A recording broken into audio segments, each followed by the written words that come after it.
What's going on, everyone? So the Los Angeles Lakers have signed Drew Timme to a two-way contract. Now, I was trying to wait on this video because I was hoping we'd find out who actually would get waived.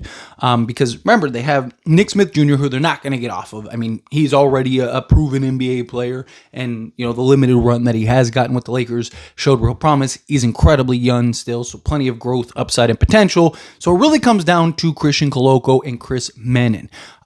Personally, thank you for your service, Christian Koloko, but you gotta go. Now, I've seen kind of rumors more so going around that Christian Koloko is the one that got waived, but I haven't seen any confirmed reports that he was the one indeed that got waived, right? I've seen some people that have thrown out Christian Koloko as the one that is going to be waived or whatnot. And to be honest, that's probably the most realistic option, right? Because again, Chris Manon gives you, he looks like Alex Caruso in the G League right now. The guy is an absolute menace on the defensive side of things.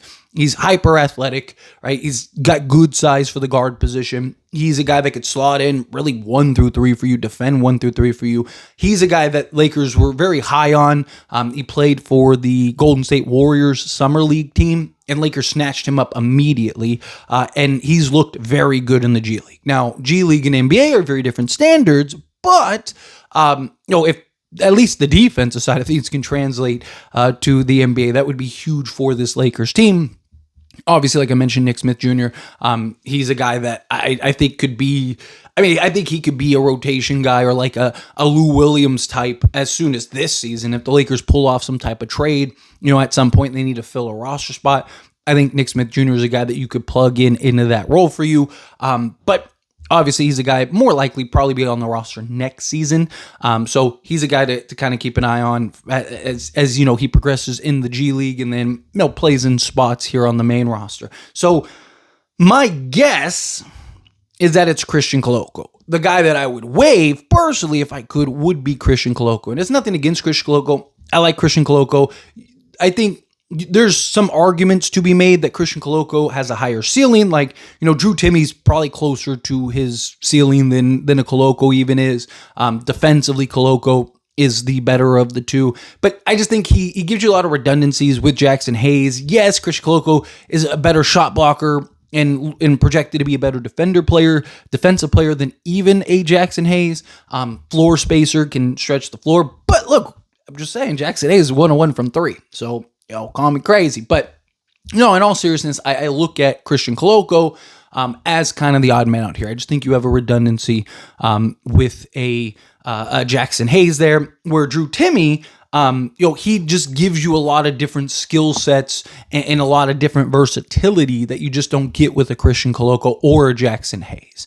And so I do think So look, Drew Timme has been fantastic in the G League, right? He was player of the week. He averaged, off the top of my head, I think it was 30 points, 7 rebounds, and 4 or 5 assists. Guy has showed the ability to stretch the floor. He had a really good kind of rookie season for the Brooklyn Nets in some minutes. So he's a guy that, has shown some real promise, right? He's also 25 years old. He turned 25 in September, so he is older.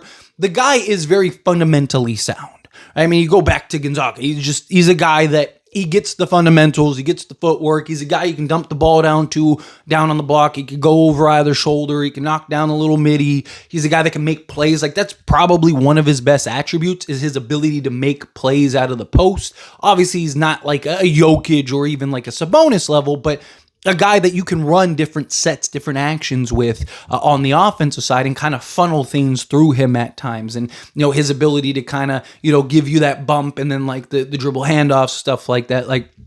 His ability to kind of do the 3-count reads, all of that, I think is very, very valuable or can be very valuable to this Lakers team.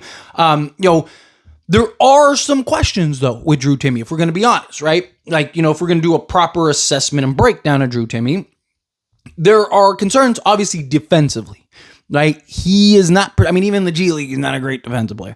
If you're looking for him to come in and be like that Jokic stopper or something like that, you're going to be very disappointed, right? Defensively, he's the kind of guy that you probably need to put, right, at the center position with a bunch of athletic wings around him, and he can kind of just make plays and, again, kind of operate him as like a poor man Jokic, poor man Sabonis. You need to have like those defensive pieces alongside him to kind of mask his type of play. I look at him as kind of like a Nikola Vucevic type, right? A guy that go get you, 20 and 10, not really looked at as a great defensive center, although like some of his numbers would say otherwise, but he's really not. He's not just, again, numbers can be the blocks and steals, right? Like, he's a guy that'll get you a block, but there's more to defense than just a block, right? Like him actually defending in space, stuff like that. So Drew Timme defensively is probably a guy that's a little, that is probably going to be a little concerning, that you're probably going to have to mask. There's also questions about his speed and just his ability to adapt at an NBA level, right? College is one thing. Even the G League is another. We've seen a lot of guys that are great in the G League. They just never translate to the NBA level, because you're talking guys are bigger, faster, stronger, more athletic, right? More versatile, especially centers in the Western Conference even, right? So again, there's a lot to be kind of left to questions until we actually get to see him on the NBA court and see what he can provide and bring this team. He's a guy that I could see kind of stuff in the stat sheets, and like, if you just like box score watch it, you're like, man, dude, this guy is amazing. But I fear that if he'll also be one of those guys, if you actually watch the games, you're like, there's some nice stuff there, but there's also some major liabilities there. Again, we don't know, because we haven't really gotten to see him on the Lakers main roster. We only know what we got in a small sample size with Brooklyn, which he looked good in Brooklyn, but Brooklyn was also atrocious last year. I mean, they're even worse this year, but, so it's hard to kind of get, like, what would he, like, is he good enough to hold his own on a true contending team, right? Because there's, could Drew Timme play for the Brooklyn Nets this year? Yeah, sure, right? Like, he could probably be really good for the Brooklyn Nets, but the Brooklyn Nets aren't a team that you look at or like as a top contender, or a team that's, going to make any noise or looking to make any noise come playoff time, right? Like, talking about a team in the Lakers that year in and year out are trying to win NBA championships, trying to be one of the better teams in all of basketball. So can Drew Timme kind of fill in a void and fill in a role? I have no issues with the Lakers bringing him on a two-way. I have talked on several occasions about the Lakers should bring him on a two-way over Christian Koloko. I like him better than Christian Koloko, but that doesn't mean that there's no concerns or flaws. I also think the Lakers kind of didn't have a choice, right? He is playing so well in the G League, and he has been he's putting up like Jokic level numbers in the G League, right? That it would almost be a disservice to not bring him in on a two-way and see what he could do on an NBA level, right? He's the kind of guy that's like, he's playing so well in the G League.